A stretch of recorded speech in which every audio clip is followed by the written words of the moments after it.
الزمالك بيكسب حرس الحدود يا جدعان في ماتش اقل ما يقال عنه ان هو متوسط المستوى. يعني هنتكلم فنيا يا جدعان بعيد عن التحفيل خالص، بس قبل ما نتكلم في اي حاجه عايز الكل يدعي لابراهيم شيكا ان ربنا يرحمه ويغفر له وان شاء الله في الجنه باذن الله. الماتش يا جدعان كان عباره عن ان الزمالك جاب جون خلاص، بعد كده الشوط الثاني رايح جاي، الزمالك لعب اول 5 دقائق في الماتش، بعد كده حرس الحدود مسك الماتش كله. حرس الحدود يا جدعان كان الاقرب في الشوط الثاني ان هو يتعادل مع الزمالك، وكان ممكن يهدف ويجيب جون ويجيب جون كمان واثنين، وكان ممكن يكسب الزمالك كمستوى. لا، الزمالك هيقع الماتشات اللي جايه.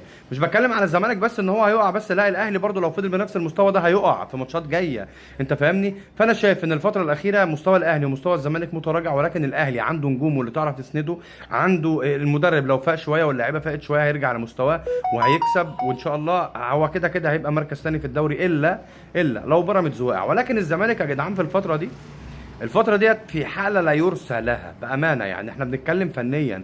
النهارده الماتش يا جدعان مع حرس الحدود ان هو مركز تاسع في المجموعة الأولى، انت فاهمني. عايز اقول لك ان الزمالك النهارده كان ممكن يخسر لولا توفيق ربنا بقى. يعني ضربة الجزاء اللي جت في الشوط الأول دي هي اللي خلت الزمالك يكسب الماتش او يركب الماتش بالمعنى الأصح. يعني الشوط الثاني حرس الحدود كان ممكن يرجع لولا برضو التوفيق، وناصر ماهر جاب جون جامد جدا. ناصر ماهر بيعمل مستوى متميز الفترة الأخيرة.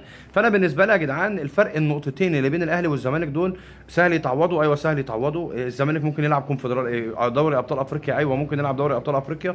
ولكن تعالى بقى الناحيه الثانيه، النادي الاهلي، هل النادي الاهلي هيسمح للزمالك ان هو يتفوق عليه ويبقى مركز ثاني عليه؟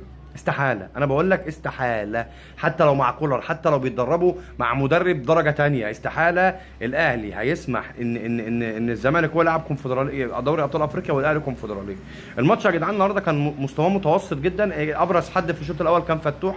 الشوط الثاني كان لعيبه الحرس متفوقه لولا ناصر ماهر بصراحه اللي بينزل كل مره بيصنع فارق مع نادي الزمالك. انا بالنسبه لي الزمالك كسب النهارده بالتوفيق. الماتشات اللي جايه صعبه جدا على الزمالك، وعايز اقول لك ان صعبه جدا على الزمالك لان الزمالك مستواه مش ثابت ومستواه وحش جدا الفتره الاخيره. بس في الاول وفي الاخر الاهلي والزمالك بينافسوا على المركز الثاني، وبيراميدز بنسبه 90% ضامن مركز اول. ديت وحشه في حق الاهلي وفي حق الزمالك، مش الاهلي بس.